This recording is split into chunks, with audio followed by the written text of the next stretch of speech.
am Pramadin Raul from Odisha. Finally Odisha से मैं मथुरा आ गई। मैं अपने अंदर डिसेबिलिटी को नहीं देखती। हर कोई मेरे अंदर डिसेबिलिटी को देखता है, लेकिन मैं अपने अंदर एबिलिटी को देखती हूँ। हर कोई मुझे acid attack victim, acid attack survivor या डिसेबिलिटी कहता है, लेकिन मैं अपने आप को एक डिसेंट प्रमोदिन राहुल कहती हूँ।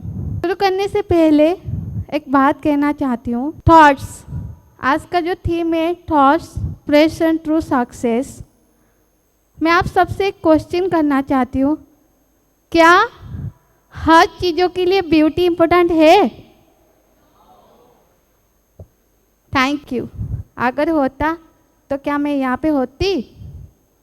अगर होता क्या मैं एक सक्सेसफुल कैरियर की तरफ बढ़ती?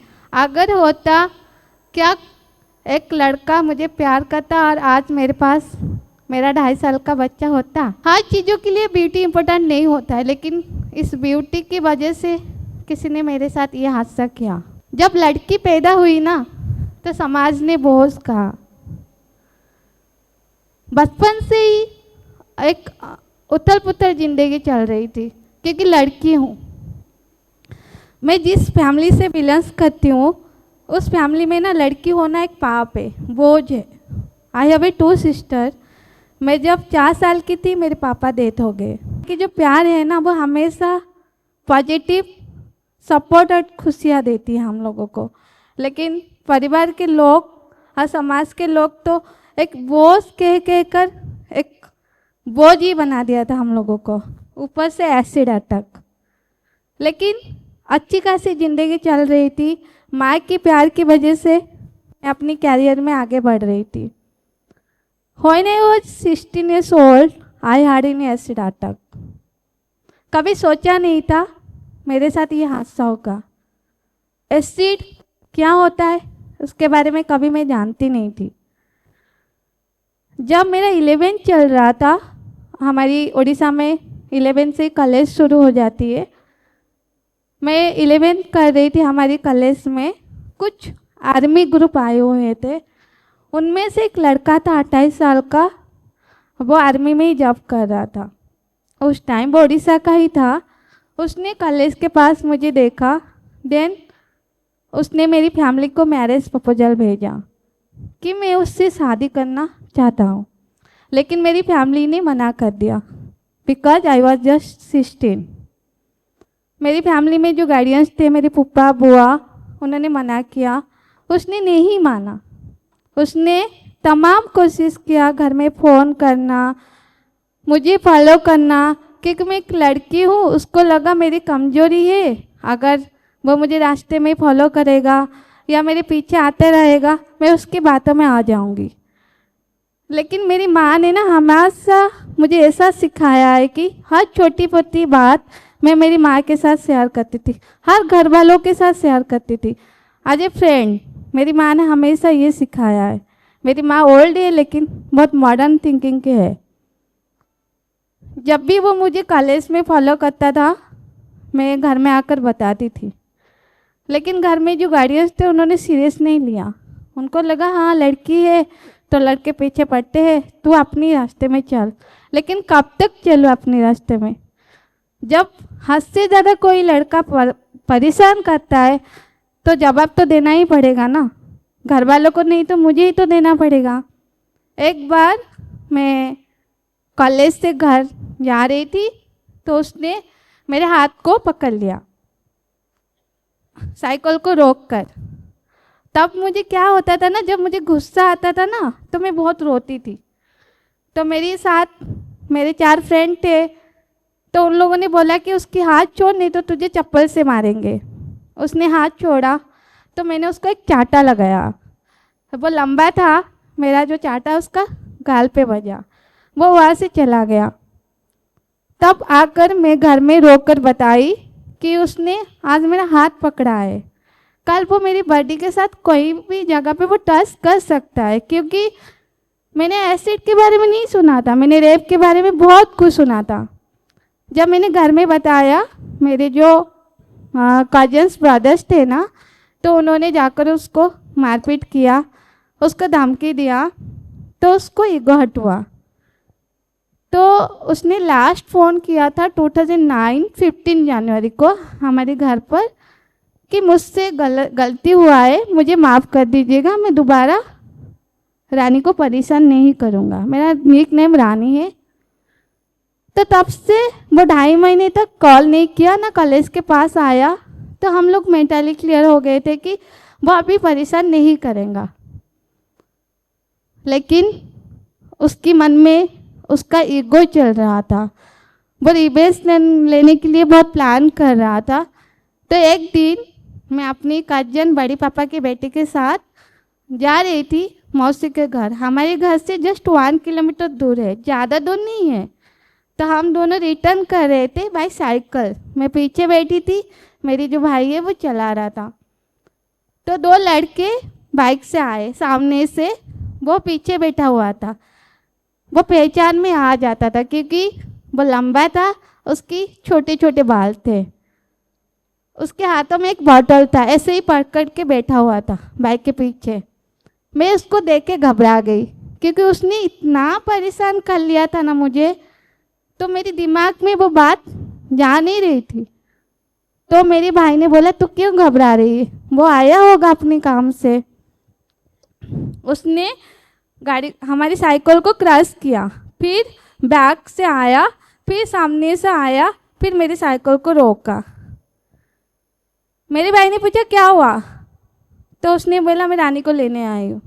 मेरे भाई ने बोला तेरे घर में माँ बहन नहीं है क्या, तो क्यों हमेशा उसको परेशान करता है। डायरेक्टली उसने तू कहा। उसने ना मेरे भाई को इतनी जोर से लात मारा, मैं डर गई। मैंने चिल्लाना शुरू कर दिया कि अगर तू मुझे टच करेगा, कि दोबारा मेरे भाई को टच करेगा, मैं चिल्लाऊंगी, लोगों को बुलाऊंगी, तुझे पिटवाऊंगी। तब तक वो बोतल खोल रहा था। तो मुझे लग रहा था क्योंकि हमेशा वो नशे की हालत में घर में फ़ोन करता था, तो मुझे ऐसा ही लगा कि वो ड्रामा करने के लिए बोतल खोल रहा है। तो उसने जब बोतल खोल रहा था वो मुझे धमकी बार बार दे रहा था, अगर मेरी बातों में नहीं आओगे तो अज्ञा बहुत बुरा होगा। तो मैंने मेरे भाई को बोला भाई तो साइकिल चला यहाँ से, हम उससे तो नहीं लिपट सकते, वो बड़ा है। तो वो साइकिल चलाने में रेडी हो गया, मैं उसके पीछे बैठने में रेडी हो गई। उसने तब मेरे सर पे ऐसे ऐसे ऐसे ऐसे डालना शुरू किया। आई ब्रेक, लेकिन मैं कहाँ उसको रोक पाऊँगी। उसने मुझे धक्का दिया और वहाँ से वो भाग गया। गाड़ी स्टार्ट में था, चिल्ला के बोला तू मेरी नहीं हो सकता तो मैं किसी की नहीं होने दूंगा, से भाग गया। उसके बाद after few second real pain जो होता है, मुझे ऐसा लगा किसी ने मुझे जिंदा आग लगा के चला गया है। तब मैंने चिल्लाया, रोना शुरू कर दिया, एकदम ज़मीन पे गिर गई। जिस एरिया पे मैं गिरी थी ना, मेरी गांव वाले बोलते हैं वहाँ पे कुछ साल तक घास नहीं उठी, इतना ज़मीन जल गया था। तो पब्लिक ने या गोल चक्कर बना ली, किसी ने मदद करने के लिए आगे नहीं बढ़े, कोई अवेयर नहीं थे, किसी को पता नहीं था इसका बेटर ट्रीटमेंट क्या होता है। और कुछ लोग ना मजाक देखने के लिए खड़ा हो जाते हैं। तो मैं जिस मौसी के घर गई थी, उन्होंने सामने आए, उन्होंने मुझे पकड़ लिया, लेकिन उनकी शर्ट बंद हो गई। सबने रोका उनको, मुझे सुनाई दे रहे थे लेकिन मैं चिल्ला रही थी। उन्होंने घर से गांव के कुछ घर से बुरे लाए, मुझे ढांक के घर तक ले आए, वहाँ से मुझे हॉस्पिटल लेके गए। हॉस्पिटल वालों ने मेरा ट्रीटमेंट बहुत गंदा किया था, एक बूंदा मेरे ऊपर पानी नहीं दिया था। मैं यहाँ पे सबको बता दूँ, जब एसिड अटैक होता है ना, वो अपनी हाथों में है, जो वहाँ के लोकल लोग होते हैं, जब तक हम हॉस्पिटल नहीं पहुँचा देते तब तक उनका इलाज करा पाते। पानी से जिस पार्ट्स में एसिड डाला है ना, तब तक पानी से अच्छे से साफ कर, जब से एसिड वहाँ से हट ना जाए। मेरे लाइफ में वो गोल्डन चांस नहीं आया था, इसलिए आज मैं ब्लाइंड हो गई हूँ। मुझे डिस्ट्रिक्ट हॉस्पिटल लेके गए, वहाँ से मुझे बड़े हॉस्पिटल रेफर कर दिया गया। होल नाइट रास्ते में पड़ी रही स्ट्रेचर में। एम्बुलेंस ब्रेकडाउन हो गया था, गाड़ी नहीं मिल रहा था बड़े हॉस्पिटल तक जाने के लिए। सिर्फ 44 किलोमीटर की रास्ता थी। गाड़ी मिलते मिलते सुबह 3 बज गई। रात को 10:15 बजे मुझे निकले थे। रोड पर मैं स्ट्रेचर में लेटी रही, रात भर चिल्लाती रही, रोती रही। मेरे घर वाले मेरे साथ रोते रहे। तो बड़े हॉस्पिटल मुझे लेके गए। वहाँ पे 3 दिन तक मुझे बेड पे ज़मीन पे लेटाया गया।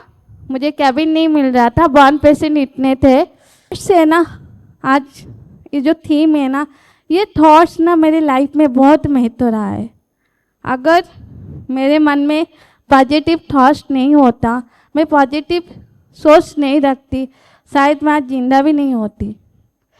जब मैं बैंडेज स्टेज में थी, कैबिन में थी, मेरी ओठ एकदम सिले हुए थे, मैं बोल नहीं पा रही थी। तब मेरी एसिड के हाल इतनी कंडीशन खराब हुई थी। I was 80% born. I was completely blind. मेरे दोनों आइस बाहर हो गए थे। अगर कोई सोशल मीडिया में मेरा पुराना फोटो देखेगा ना, मेरा दोनों आइस एकदम बाहर आ गए थे। ये तो प्लास्टिक का आई लगा हुआ है। जब एक ड्रेसर ने मुझे ड्रेसिंग करने के लिए आया, मुझे याद है अभी, शायद ये पहली बार मैं ये बात बता रही हूँ, कोई मीडिया प्लेटफॉर्म में नहीं बताया है। उसने जब मुझे साफ किया, मेरी माँ को उन्होंने बाहर भेजा कि मैं उनका ड्रेसिंग करूँगी। उन्होंने जब मुझे साफ किया, मेरे प्राइवेट पार्ट्स को उसने मुझे टॉस किया 3 बार। मेरी बॉडी में इतनी ताकत नहीं थी उसको मैं रोक पाऊँ। मैं माँ को बुला पा रही थी। मेरी मुंह पे सिलाई लगा हुआ था, मेरी हाथों में सलाइन लगा हुआ था, उधर से मशीन लगा हुआ था। मैं कुछ नहीं कर पा रही थी। लेकिन उसी दिन मेरे अंदर कहाँ से हिम्मत लाई, मैं उसको एक लात मारा। जब मैंने लात मारी ना, मेरी बॉडी हिल गई और चारों तरफ से ना फट के ब्लीडिंग निकल आई। तब से वो ड्रेसिंग आदमी दिखाई नहीं दिया था। मैं बोल नहीं पा रही थी, मैं सिर्फ रो रही थी। मेरी माँ ने पूछा क्या हुआ, क्यों रो रही है? बोल तो नहीं पा रही हूँ, माँ को तो बता नहीं पा रही हूँ कि मेरे साथ क्या हुआ। मैं थोड़ा फिल्मी लड़की हूँ। मैं कहानी कहना चाहती हूँ, छोटा सा लाइन। हर कोई, जब आसमान में बहुत सारे चमकते हुए तारा होते हैं, जब एक तारा टूट जाता है ना, हर कोई उस टूटे हुए तारों को देखकर विश क्यों मांगता है? मैं खुद को उस टूटा हुआ तारा के साथ कंपेयर करती हूँ। भले ही मेरा चेहरा जल गया हो, भले ही मैं ब्लाइंड हूँ, भले ही मैं उतनी अच्छी दिखती नहीं हूँ, लेकिन हारे हुए लोगों को मुझसे हिम्मत मिलती है। जिंदगी में जो आगे बढ़ना चाहते हैं वो मुझसे कुछ सीखते हैं। खुद को समाज के सामने एक इंस्पिरेशन लाइफ के रूप में मैं खुद को प्रेजेंट कर पा रही हूँ। ये मेरे लिए सबसे बड़ी बात है। उसी हिसाब से मैं थैंक यू। उसी हिसाब से मैं लाइफ में आगे बढ़ती गई। टेडेक्स का एक स्टोरी बताऊं। टेडेक्स क्या है मुझे नहीं पता था। जब मैं पहले एनजीओ में काम करती थी, लक्ष्मी अग्रवाल मैम जानते होंगे, जो जिनको लेकर छप्पक मूवी बनी है, उनका टेडेक्स में सुनती थी। मैंने बोला यार मुझे भी टेडेक्स जाना है, लेकिन कैसे? बस वही थॉट्स रखा था। उसके बाद मैंने हार्डवर्क करना शुरू किया। ये मेरा सेकेंड टेडेक्स है। मैंने बताया ना, थॉट्स सक्सेस, सीरियसली अपनी ज़िंदगी में बहुत सक्सेस लाता है। तो मैंने हमेशा पॉजिटिव थॉट्स रखा है। ऐसा नहीं कि कभी ना कभी मैं हुई हूँ, रोती हूँ, बहुत रोई हूँ, आज भी रोती हूँ। जब भी मुझे रोना आता है मैं रोती हूँ, लेकिन 4 दीवार के अंदर। जब मुझे रोना आता है ना, दरवाज़ा बंद कर देती हूँ, बहुत रोती हूँ, फिर मन हालाक हो जाते, बहुत खा लेती हूँ। इतनी इसलिए मोटी हूँ, देख पा रहे होंगे। तो मेरा दिमाग शांत हो जाते, फिर पॉजिटिव तरीके से अपनी ज़िंदगी को जीने की कोशिश करती हूँ। मैं ब्लाइंड हूँ, लेकिन ब्लाइंड होने से पहले ना, एसिड अटैक होने से पहले I was a famous classical dancer. मैं डिस्ट्रिक्ट लेवल तक मैंने प्राइज स्कॉट किया है। डांस मेरा ड्रीम था, एक पार्ट था, लेकिन अटैक के बाद वो ड्रीम ख़त्म हो गया। अटैक के बाद मेरा ड्रीम ख़त्म हो गया। फिर मैंने सोचा कि ठीक है, कुछ अगर मैं ब्लाइंड हूँ, कुछ अलग तरीके से अपनी लाइफ को रिप्रेजेंट करूँगी। बस लास्ट मैसेज देना चाहती हूँ, हमारे समाज में ना ये जो सारे गलत फहमियाँ जो ब्यूटी को लेकर, सोच को लेकर आती है, हमारे परिवार से आती है। ब्लैक फेयर ऐसा कुछ नहीं होता है, सब कुछ डिपेंड करता है अपने कर्म के ऊपर। तो अपने बच्चे को अच्छे परवरिश देना चाहिए, ऐसे संस्कार देना चाहिए कि वो कभी गोरा को देखकर प्रपोज करेगा, उसके रिजेक्शन में उसको एसिड नहीं डालेगा, या कभी ब्लैक को देखकर अंडर एस्टिमेट नहीं करेगा। लास्ट में इतना कहूँगी, he throw acid on my body, not my mind. He changed my face, not my dreams. Thank you.